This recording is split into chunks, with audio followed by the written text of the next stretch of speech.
विपू की वाणी में आप सभी का स्वागत है। आपका भाई विपू आपके अपनी यूट्यूब चैनल पे सभी का बहुत बहुत स्वागत करता है। और आज एक न्यू जो कि हॉरर स्टोरी आप लोगों के लिए लेके आ चुका हूँ, तो ध्यान से सुनिएगा। और चैनल पे पहली बार आए तो सब्सक्राइब कर लो, क्योंकि आगे भी ऐसी हॉरर स्टोरी आपको सुनने को मिलेगी। तो चलिए शुरू करते विपू के साथ। मेरा नाम अमन है। मैं एक छोटे से गुजरात के गांव का रहने वाला हूं, और मेरे गांव से तकरीबन 15 किलोमीटर एक गांव है, जो कि गांव का नाम है बोरुडू। मेरी 10वीं क्लास मेरे पापा ने कहा कि बेटा तुम 10वीं पास करने के लिए बोरुडू चले जाओ, वहाँ पर अच्छा खासा जो कि स्कूल है और तुम्हें पढ़ाई करने में भी बहुत मज़ा आएगा। तो मैंने भी सोचा कि सही कह रहे पापा, चलो ना चला जाता हूँ।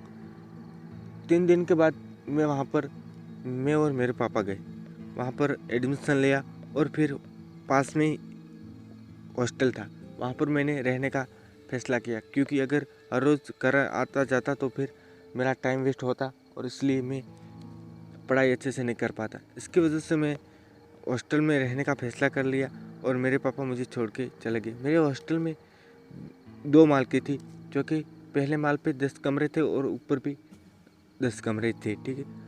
तो मैंने कुछ दिन पढ़ाई की, ऐसे सब कुछ चलता रहा, और मैं नीचे 10 कमरों में से एक कमरा था, उसमें रह रहा था।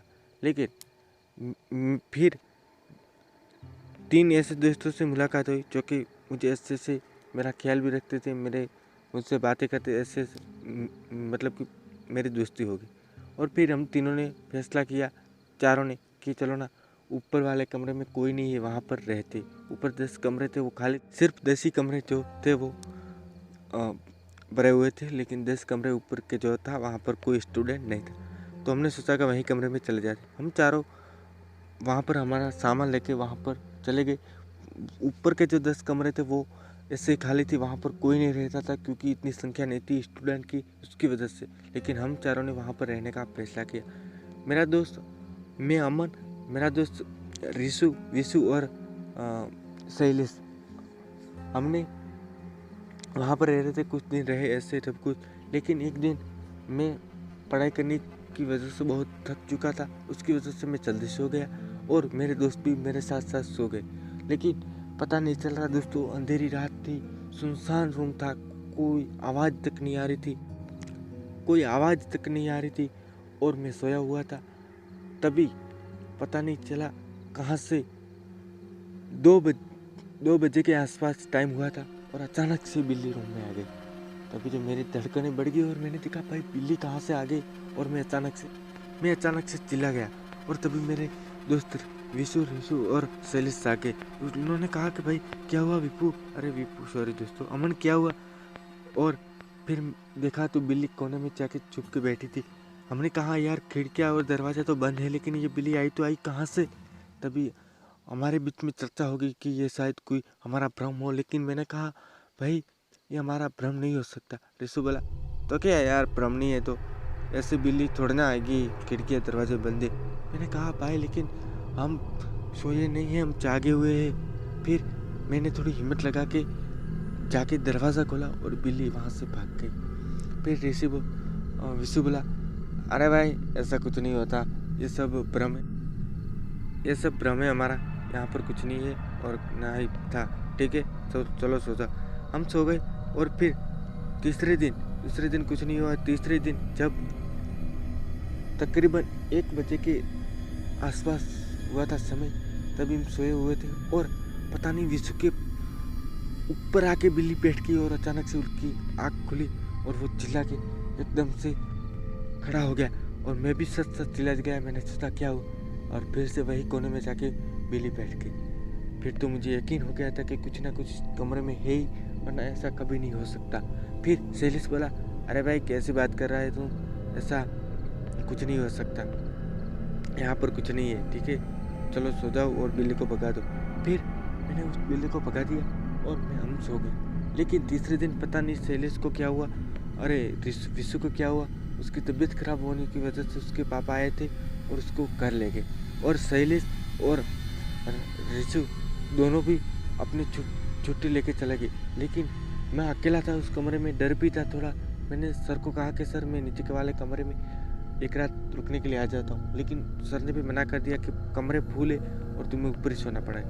फिर मैंने कहा ठीक है, और ऐसे ही टाइम बीत गया और मैं शाम को सोने के लिए चला गया। तभी मुझे कुछ समझ में नहीं आया और ना ही मैंने ऐसा विचार आया कि कोई दिमाग में कुछ नहीं आया ऐसा कि मैं अकेला हूँ, शायद वो बिल्ली आ गई, क्या होगा। लेकिन मैं 11 बज के आसपास मैंने पढ़ाई की और फिर मैं सो गया। तभी 2:30 बजे के आसपास पता नहीं अचानक से खिड़की की आवाज़ आई, खिड़की खुलने की आवाज़ आई। लेकिन मैंने जब उठा तो खिड़की नहीं खुली हुई थी, कुछ नहीं था। मैं थोड़ा डरा, मैंने सोचा क्या हुआ। मैंने ऐसा मन में लाया फिर कि शायद पवन से वो उड़ी होगी, मतलब कि आवाज़ आया होगा। फिर मैं फिर से सो गया और पता नहीं अचानक से बिल्ली आके मेरे बिस्तर पे आके अचानक से पड़े। मैंने कहा क्या हुआ है, क्या हुआ। मतलब कि मैं नींद से जागा तो मुझे ऐसा लगा कि मेरे दोस्त मेरे आसपास सोए हुए, ऐसा लगा, इसलिए मैं कहा कि क्या हुआ। लेकिन जब मैंने बिल्ली देखी तो मैं चिल्ला गया, लेकिन तब वो बिल्ली कोने में नहीं, बिल्कुल मेरी छाती पे थी और मैं अचानक से चिल्ला गया और मैंने अपनी आंखें बंद कर ली। और जैसे आंखें खोली दोस्तों, यकीन नहीं हो रहा है, एक औरत मेरे ऊपर आके बैठ गई थी। मेरी धड़कनें बढ़ गई थी, मेरे रोंद पे खून दौड़ने लगा था, मेरे रोंगटे खड़े हो चुके थे और मैं अचानक से चिल्ला के बेहोश हो गया। और तभी पता नहीं सर को कुछ आवाज़ मेरी गई बाहर से, की वजह से सर आए, अरे क्या हुआ अमन, ऐसे क्यों चिल्ला रहा है। फिर मैं जागा और मैंने कहा सर मुझे आपके साथ ले चलो। मैंने कहा ठीक है चलो फिर।